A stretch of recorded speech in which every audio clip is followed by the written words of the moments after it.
Me, Dr. Atul Garg, Government Bangalore College, Deedwa. Dear students, today we will discuss right circular cone in the topic of cone. हम शंकु पढ़ रहे थे और उसमें लंबवृत्तीय शंकु वो आज पढ़ेंगे। तो इसकी डेफिनेशन में ये डेफिनेशन पढ़ते हैं पहले। ये लंबवृत्तीय शंकु राइट सर्कुलर कोन कहते किसे हैं?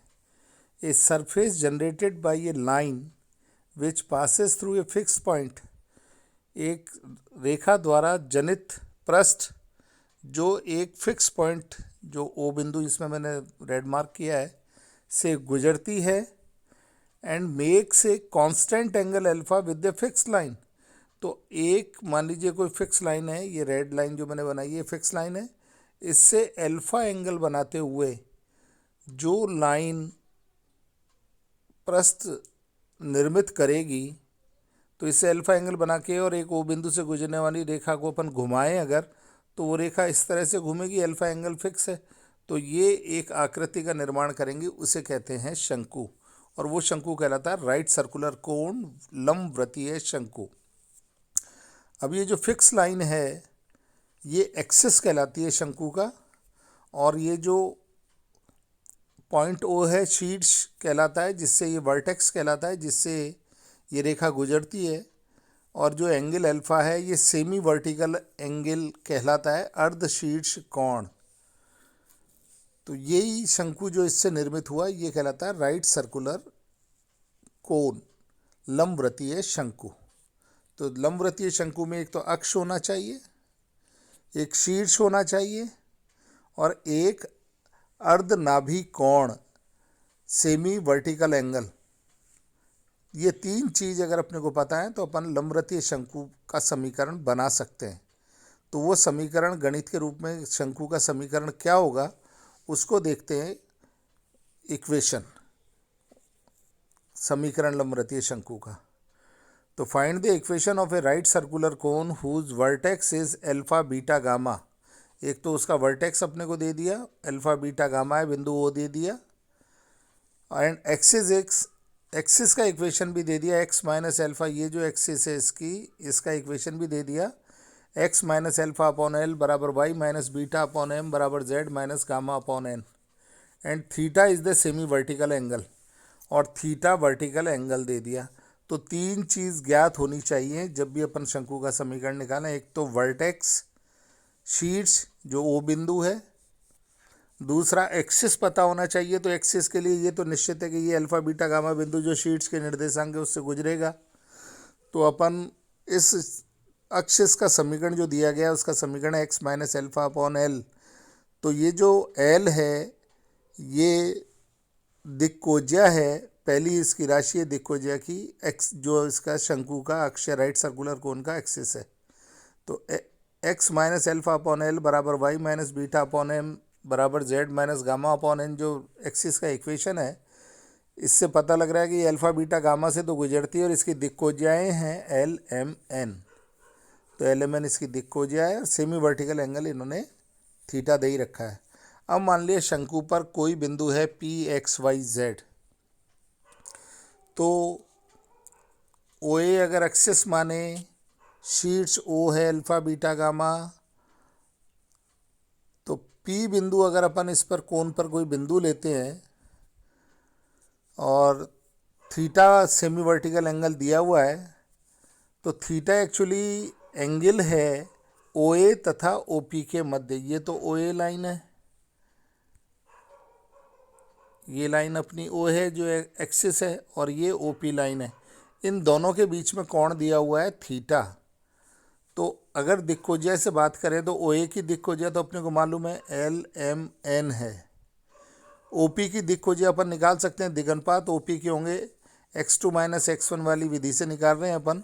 तो x minus alpha, y minus beta और जेड माइनस गामा इस ओ पी रेखा के दिगनपात हैं।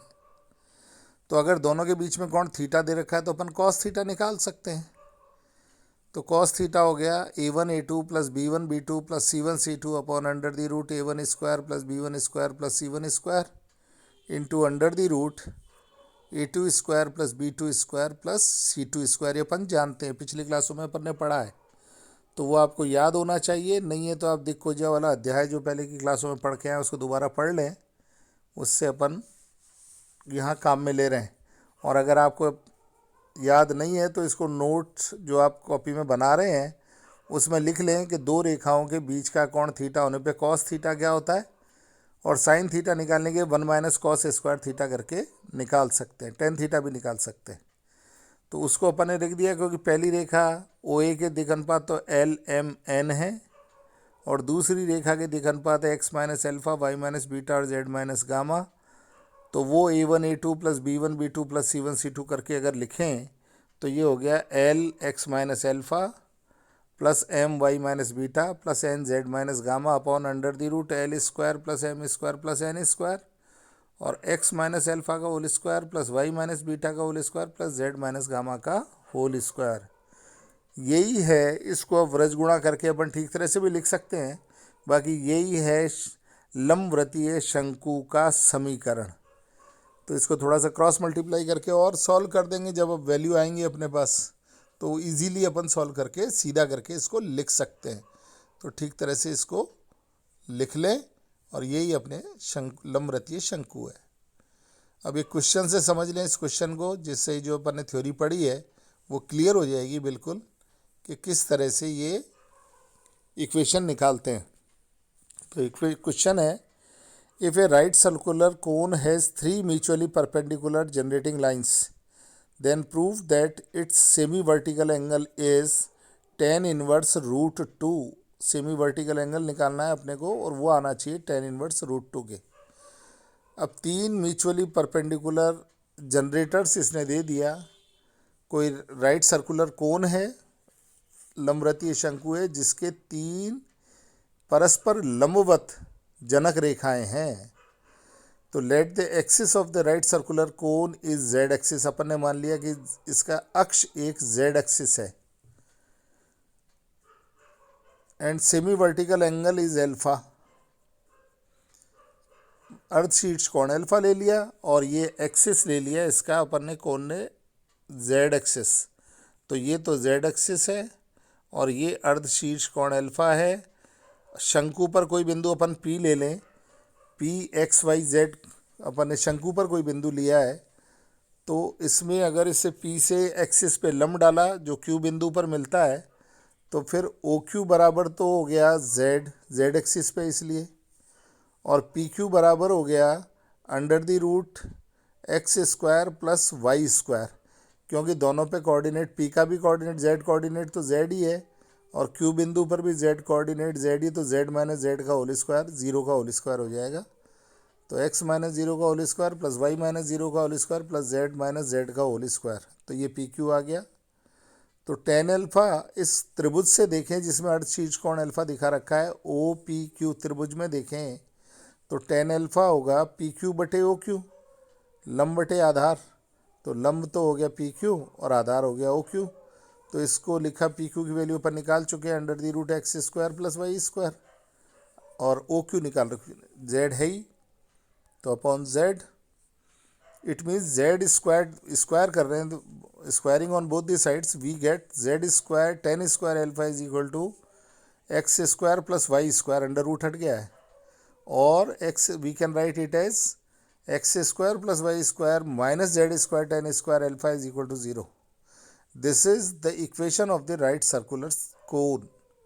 Now cone has three mutually perpendicular generating lines. It is given in our question, and we know that if three generating lines are mutually perpendicular, then coefficient of x square and y square and z square, addition of these coefficients must be 0. Means a plus b plus c is equals to 0. तो यहाँ पर x square का coefficient of x square is 1 in equation first. We are discussing equation first and its coefficients. Then coefficient of x square is 1। Now coefficient of y square is also 1 and coefficient of z square is minus tan square alpha. तो ये अपन जो पिछले lecture में अपन ने पढ़ा था कि तीन म्यूचुअली परपेंडिकुलर जनरेटर्स के लिए कंडीशन थी a plus b plus c is equal to 0, उसको यहाँ यूज़ किया है। तो वो आपने अगर ढंग से देखा है उसको वीडियो को या आपने समझा है तो यहाँ फिर ये छोटी सी बात इस रूप में पूछी गई है। तो क्योंकि इससे अपन ने निकाला it means tan square alpha is equal to √2 और alpha is equal to tan inverse √2। तो ये इस तरह से अर्धशीर्ष कोण टेन इनवर्स √2 पूछा गया था, वो अपन ने प्रूव कर दिया। इसमें कॉस एल्फा जो इक्वेशन ऑफ द कोन थी उसको भी अपन सीधा भी कर सकते थे, जो अपन ने पिछला अभी पढ़ा था कि कोन के राइट सर्कुलर कोन की इक्वेशन कैसे निकालें। तो राइट सर्कुलर कोन की इक्वेशन निकालने के दो रेखाओं के बीच का कोण अल्फा है, सीधी सी जो अपन ने पढ़ा था वो यही था। तो एक रेखा के दिक् अनुपात तो हैं x minus 0 y minus 0 z minus 0 OP रेखा के दिक् अनुपात, और दूसरी रेखा जेड एक्सिस लिए अपन ने, तो जेड एक्सिस के दिक् अनुपात अपन जानते हैं 0 0 1 होता है। दोबारा लिखते हैं इसको, इस ओपी रेखा के दिक् अनुपात तो अपने को मालूम है x minus 0 y minus 0 z minus 0, और जेड एक्सिस के दिक् अनुपात होंगे 0 0 एंड 1। तो ये दो रेखाओं के बीच में अर्धशीर्ष कोण अल्फा दे रखा है। तो एक के तो दिक् अनुपात है एक्स वाई जेड, दूसरे के 0 0 1। तो इससे अगर राइट सर्कुलर कोन का सिलेंडर जो राइट सर्कुलर कोन का इक्वेशन निकालें तो 0 इंटू एक्स, ये देखिए कॉस अल्फा लिखा है, कॉस अल्फा बराबर 0 into x 0 into y 1 into z upon under the root 0 plus 0 plus 1 into under the root x square plus y square plus z square. तो इससे आ गया स्क्वायर अगर दोनों साइड में करें तो x square plus y square plus z square cos square alpha is equal to z square. तो इसमें x square plus y square निकाला तो जेड स्क्वायर कॉमन ले लिया, 1 माइनस कॉस स्क्वायर अल्फा हो गया साइन स्क्वायर अल्फा। तो फिर z square sine square alpha is equal to x square plus y square cos square alpha. Cos square alpha का पूरी इक्वेशन में भाग लगाएं तो ये आ गया z square tan square alpha is equal to x square plus y square. तो आप जो अपन ने राइट सर्कुलर कोन का इक्वेशन निकाला था, ये रहा इक्वेशन नंबर 1, वो उस रूप में निकाल लें चाहे इस रूप में निकाल लें, बात एक ही है। तो जो आपने पढ़ा है इसीलिए मैंने बताया, अभी अपन ने जो लेक्चर में पढ़ा था इससे पहले तो उसमें बताया था राइट सर्कुलर कोन का इक्वेशन निकालना वो ऐसे भी निकाल सकते हैं। और ये जो बात थी a plus b plus c is equal to 0, ये इससे पिछले लेक्चर में पढ़ी थी कि तीन म्यूचुअली परपेंडिकुलर लाइन होने पर क्या कंडीशन है। तो वो अब इसके बाद अप्लाई कर लें, एक ही बात है, जो आपको ठीक लगे उस तरह से कर सकते हैं। बाकी राइट सर्कुलर को उनकी डेफिनेशन से इस तरीके से किया जाएगा। एक और क्वेश्चन देखते हैं। Find the equation of a right circular cone whose vertex is 0 0 0, axis is x upon 1 is equal to y upon 2 is equal to z upon 3 and semi vertical angle is π/6। तो right circular कोन का equation निकालने के लिए तीन चीज ही अपने को चाहिए थी, वर्टेक्स, एक्सिस और सेमी वर्टिकल एंगल। वो तीनों चीज़ें यहाँ दी गई हैं तो हम आसानी से निकाल सकते हैं। इसमें अगर कोन पर अपन ने कोई पॉइंट मान लिया x y z, let p be any point on the cone right circular cone, then we can calculate the direction ratios of OP line, and its direction ratios are x minus 0, y minus 0 and z minus 0. And according to the question, vertex is the origin 0 0 0 and direction ratios of line OA is 1 2 3. From the given equation, direction ratios are 1 2 3. So by the definition of right circular cone, the equation of right circular cone is cos π/6 is equal to x plus 2y plus 3z over x square plus y square plus z square। क्योंकि अभी दिक् अनुपात मैंने बताए थे OP रेखा के x y z ही हैं, and the direction ratios of O A is 1 2 and 3, so we write here under the root 1 square plus 2 square plus 3 square.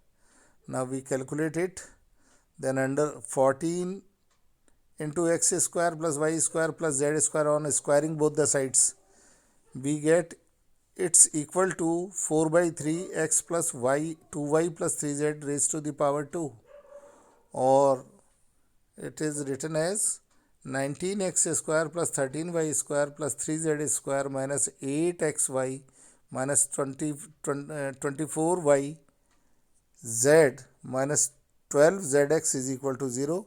This is the equation of right circular cone. इस तरह से right circular कोन की equation ज्ञात कर ली जाती है। तो इस तरह के सारे क्वेश्चंस आप कंप्लीट करिए।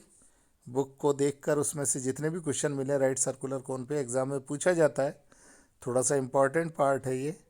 तो कोन में अपन ने 3 चीज़ पढ़ी, एक तो कोन, दूसरा अनवालोपिंग कोन, और तीसरा राइट सर्कुलर कोन।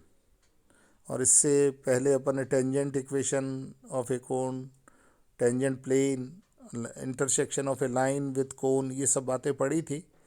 ठीक तरह से इसको पढ़ लें, नोट्स बना लें, और जो क्वेश्चंस हैं सारे उनको कंप्लीट कर लें।